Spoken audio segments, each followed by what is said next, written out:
What's up, everybody? Welcome back to another episode of SB's Auto. Today we are going to get back to the Rabbit Resurrection Part 2 or 20. And this car has been in here so many times it's ridiculous. Anyway, the injection pump is bad on this, so we have a new one somewhere and a new timing belt. So we're going to throw that in and see if we can't get this thing back to its former glory.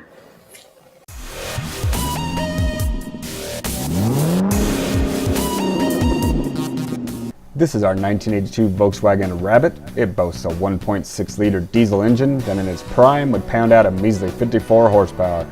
Ours is a 4-door, 4-speed model, and despite the agonizingly slow acceleration and painful hill ascents, the little Rabbit manages to put down impressive numbers when it comes to fuel mileage, consistently getting in the mid-40s. Start tearing this down to get to be able to remove this injection pump. So we're going to take the air filter off. We're also going to do the timing belt while we're in here. This one's a little chewed up.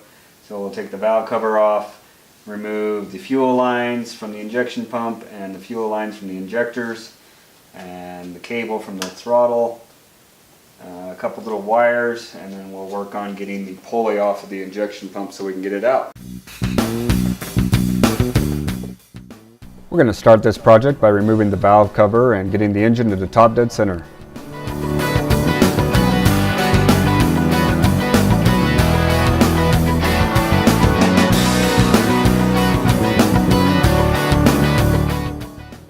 Once the engine is top dead center, we will install this cam lock.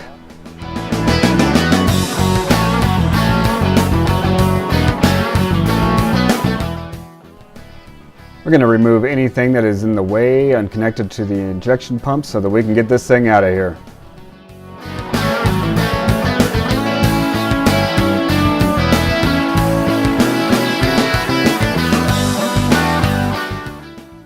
All fuel lines must be removed, as well as the injector lines to and from the engine.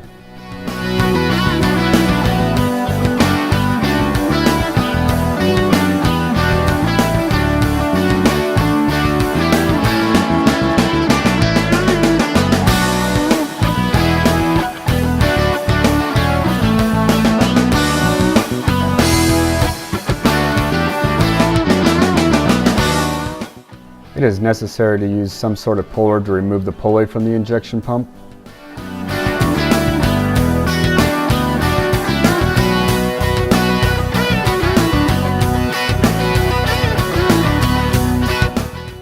Once the remaining fasteners from the mounting bracket are removed, we can remove the injection pump.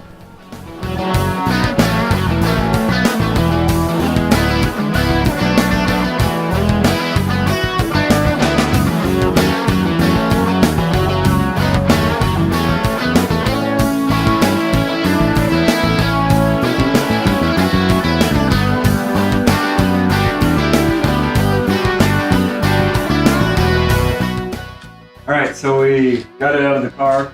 Here is the new pump bracket that we need to swap over, the inlet, the outlet, and barometer too, and that's about it.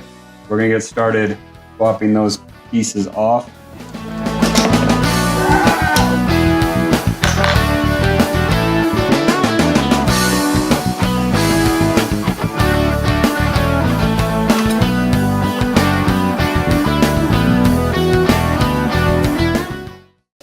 Okay, well, we have our pump on and put the timing belt back on. We did use cam lock, and there's a pin that goes in the injection pump, tensioner tool to tension the timing belt. So now what we're going to do is we're going to rotate the engine twice around to make sure that we don't hit any of the valves against any of the pistons. This is an interference engine, so if you don't get this right and you run it, it will break. So that's what we're going to do now. Rotate it around twice. There is a spot in the transmission down here that you can look at, a little mark on the flywheel that will position where your crank is supposed to be.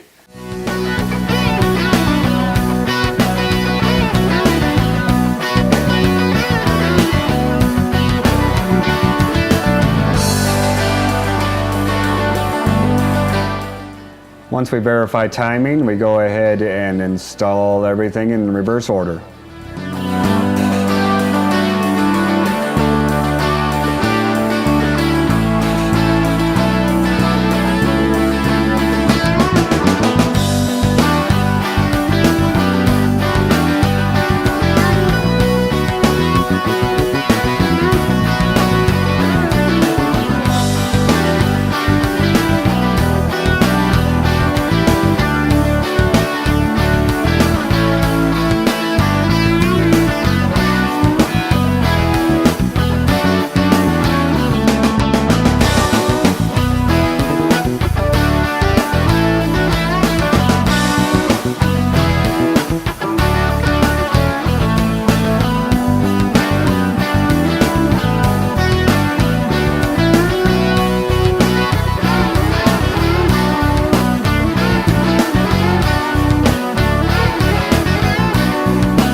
Okay, we almost forgot one last step. We do need to time the injection pump.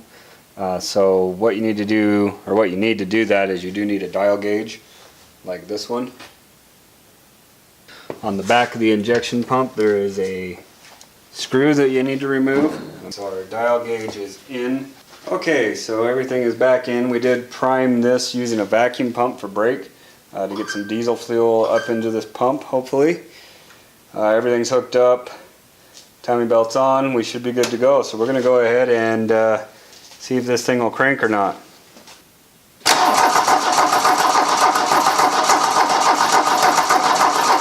Okay, we're going to go ahead and try this again. I'm going to crack number 2 injector to help the fluid or the fuel flow through. We should know when we're completely primed when we start having bubbles come out of this injector.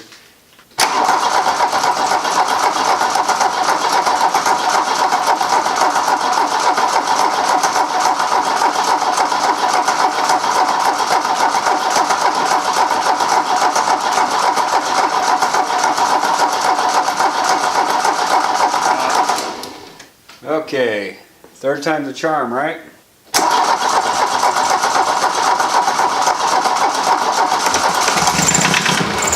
Okay, one more try.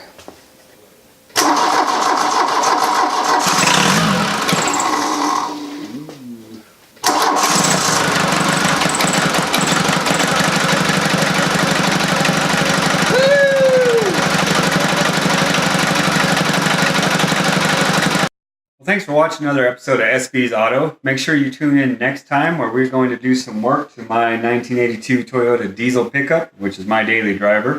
If you haven't already hit that subscribe button or like below, make sure you do, comment, and we'll see you next time.